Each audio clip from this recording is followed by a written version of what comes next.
नमस्कार दोस्तों। गर्मी के मौसम में बहुत सारे लोग लूज मोशन के शिकार हो जाते हैं। अब ये लूज मोशन बहुत से कारणों से हो सकता है कि गर्मी के मौसम में आपने बाहर गन्ने का जूस पी लिया हो, किसी प्रकार का कोई जो है फूड इन्फेक्शन कोई काज हो गया हो, या बहुत सारे लोग ऐसे भी होते हैं जिन्हें अचानक गर्मी बढ़ने के कारण, मौसम परिवर्तन के कारण, या कभी कूलर में है कभी गर्मी में जा रहे हैं, इस तरह से बार बार जो है अपने टेम्परेचर में सडनली चेंज होने के कारण भी लूज मोशन के शिकार हो जाते हैं। तो काज कई प्रकार के हो सकते हैं, परंतु गर्मी के मौसम में यदि दस्त आपको लगते हैं, लूज मोशन के शिकार हो जाते हैं, परेशान हो जाते हैं, क्योंकि पानी की कमी जो है अचानक शरीर में होने लगती है। एक तो गर्मी में पसीना बहुत आता है, जो एक बहुत बड़ा कारण रहता है शरीर से इलेक्ट्रोलाइट खत्म होने का। उसके साथ साथ यदि लूज मोशन भी लग गए हैं, उसमें भी इलेक्ट्रोलाइट जो है बॉडी से धीरे धीरे कम हो रहा है, तो एक बहुत बड़ा कारण बनता है अचानक आने वाली कमजोरी का और एक समस्या का। तो ऐसी कंडीशन में बेहतर है आप अपने डॉक्टर पास जाएं, इलाज करवाएं। परंतु यदि आपके घर में कुछ होम्योपैथिक दवाएं रखी हैं तो आप शुरुआती स्तर पर उनका यूज़ करके अपनी स्थिति को काफ़ी हद तक सुधार सकते हैं।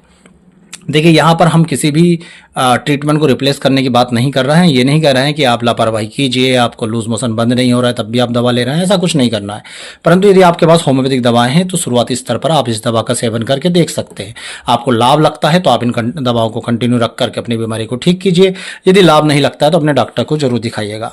तो देखिए, जब भी आप गर्मी के मौसम में खासकर, क्योंकि अभी जो लक्षण आते हैं केवल उन्हीं पर आधारित है मेडिसिन से, तो यदि गर्मी के मौसम में अचानक गर्मी लगने से, लू लगने से, या किसी प्रकार की फूड पॉइजनिंग, इन्फेक्शन वगैरह होने से आप लूज मोशन के शिकार होते हैं, जिसमें आपको अचानक बहुत तेज गड़गड़ाहट के साथ बहुत ज्यादा पतले दस्त लग जाते हैं, जिसमें आपको बार बार मोशन के लिए जाना पड़ता है। और हर बार जब भी आप मोशन के लिए जाते हैं ऐसा लगता है जैसे बहुत अधिक मात्रा में मोशन हो रहा है। ऐसा लगता है इतना अधिक पानी वाला मल जो पास आउट हुआ है, आपको ऐसा लगता है भाई अब तो पेट के अंदर की सारी चीजें निकल गई, अब इसके बाद कहां से मुझे लूज मोशन होंगे। परंतु आप देखते हैं कि with in 2 minute, 3 minute, 5 minute, 10 minute आपको फिर से मोशन के लिए भागना पड़ता है। तो दोस्तों, आप इन मेडिसिन को जरूर यूज करके देखिएगा।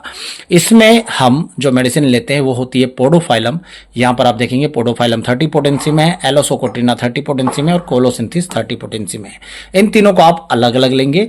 एक चौथी मेडिसिन है मर्क कार 30 पोटेंसी में, परंतु इसको किन परिस्थिति में लेना है इसके बारे में मैं आपको वीडियो में आगे बताऊंगा। यदि आपको मेरी बोलने की स्पीड तेज लग रही हो तो आप अपने यूट्यूब की सेटिंग में जाकर इस स्पीड को स्लो या धीरे भी कर सकते हैं। तो देखिए, पहली मेडिसिन होती है पोडोफाइलम 30 पोटेंसी में। पोडोफाइलम होम्योपैथी में लूज मोशन के लिए एक बहुत ही प्रमुख मेडिसिन है।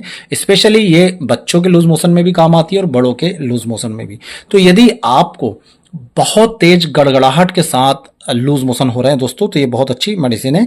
इसमें जो लूज मोशन होते हैं, जो दस्त होते हैं, वो बहुत अधिक मात्रा में होते हैं और बहुत ज्यादा पनीले, मतलब एकदम ऐसा लगता है जैसे आपको पानी की किसी ने जैसे नल ओपन कर दिया, इस तरह से बहुत ज्यादा पानी वाले दस्त रोगी को लगते हैं।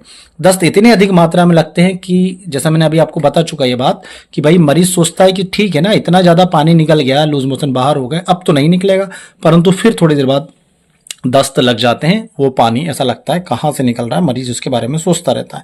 बहुत ज्यादा गड़गड़ाहट होना, बहुत ज्यादा मात्रा में दस्त लगना, ये इसका लक्षण है। और ये जो मतलब इसमें क्या होता है कि मरीज को पहले अंदर से गड़गड़ाहट से महसूस होगी, फिर वो लूज मोशन के लिए जाएगा, दस्त जाएगा, और दस्त करने के बाद बहुत ज्यादा बदबू उस दस्त से मरीज को महसूस होगी। तो ये सूजने का लक्षण है। इसमें जो हरे या पीले कलर के दस्त लगते हैं, जिसमें कभी कभी खून भी मिला हो सकता है। तो जो हरे या पीले कलर के दस्त लग रहे हैं वो इस बात का संकेत है कि उसमें किसी प्रकार का इन्फेक्शन है, जिससे बहुत अधिक बदबू आ रही है। तो जैसे मैंने आपको बताया था कि भाई फूड पॉइजनिंग में भी ये यूज होता है। तो ये जो लक्षण है उस पर आधारित पोडोफाइलम 30 इसमें दे सकते हैं। इसमें एक विशेषता ये होती है कि पोडोफाइलम के दस्त में बदबू तो आती है परंतु दर्द नहीं होता। तो दोस्तों, पहली मेडिसिन पोडोफाइलम 30 पोटेंसी में। अब दूसरी मेडिसिन की बात करें, दूसरी मेडिसिन है एलोसोकोट्रिना 30 पोटेंसी में। एलोसोकोट्रिना क्या करती है? तो देखिए दोस्तों, इसमें भी बहुत तेज गड़गड़ाहट होती है। आप पानी की एक बोतल लीजिए जो पूरी तरह से भरी हुई हो, उसे उल्टा करके उसका ढक्कन एकदम से खोल दीजिए, तो जिस प्रकार से पानी गड़गड़ गड़गड़ की आवाज के साथ नीचे की तरफ गिरता है, उसी तरह से यदि किसी को लूज मोशन बहुत तेज गड़गड़ाहट की आवाज के साथ लगे हुए हो और अचानक बहुत ज्यादा मात्रा में, जैसे पोडोफाइलम में था, इसी तरह से आपको एलोसोकोट्रिना में महसूस होता है। परंतु यहां पर एक अंतर है। एलोसोकोट्रिना में क्या होता है कि व्यक्ति के गुदाद्वार की जो मांसपेशियां है वो भी कमजोर हो जाती है। तो फिर इस कारण से व्यक्ति को यदि छोटी मोटी मात्रा में भी यदि लूज मोशन लगा हुआ है तो गुदद्वार की मांसपेशियां संकुचित ना हो पाने के कारण, कमजोर होने के कारण वो जो लूज मोशन है व्यक्ति सहन नहीं कर पाता और कपड़े खराब कर देता है, चाहे वो अधिक मात्रा में हो चाहे वो कम मात्रा में। कई बार मरीज को इस तरह की फीलिंग भी आती है कि वो यूरिन करने के लिए गया और यूरिन करते करते यदि उसने थोड़ा बहुत भी जोर लगाया तो उसका मल जो है वो अपने आप निकल जाता है, या उसे ऐसा लगता है जैसे उसे अंदर से एक वायु से महसूस हुई और उस वायु को पास करने के लिए उसने हल्का सा जोर लगाया, परंतु उसके साथ साथ जो है वो मल भी बाहर निकल जाता है।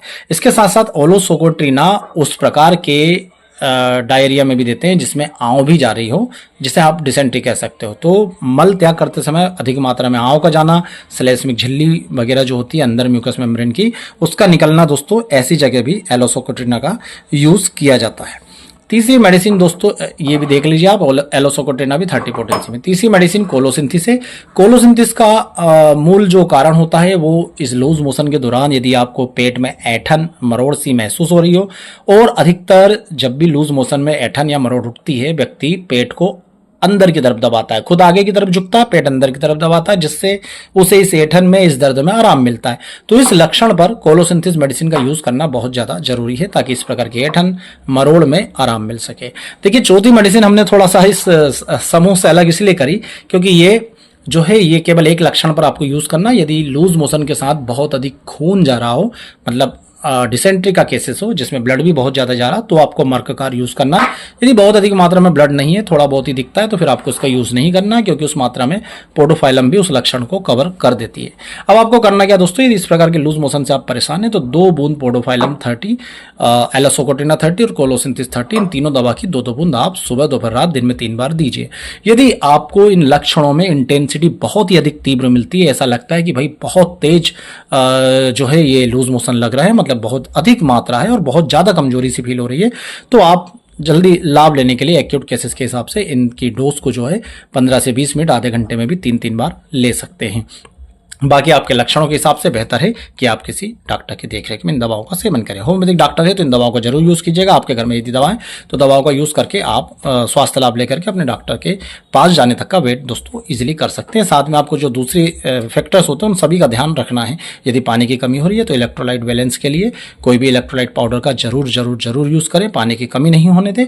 और इसी प्रकार के ज्ञानवर्धक वीडियो देखने के लिए हमारे चैनल से जरूर जुड़े रहिए। तो ध्यान रखिएगा दोस्तों, पोडोफाइलम, एलोसोकोट्रिना और कोलोसिंथिस 30 पोटेंसी की दवाएं यदि आप बच्चों को देना चाहते हैं तो उन्हें 1-1 बूंद भी दे सकते हैं, या चाहें तो जो दाने वाली डब्बियां आती है उनमें दवाओं को डाल करके 4-5 दाने दिन में 3 बार, या यदि एक्यूटनेस ज्यादा है, सीवियरिटी ज्यादा है तो 15-20 मिनट में 3-3 बार भी इन दवाओं का सेवन किया जा सकता है।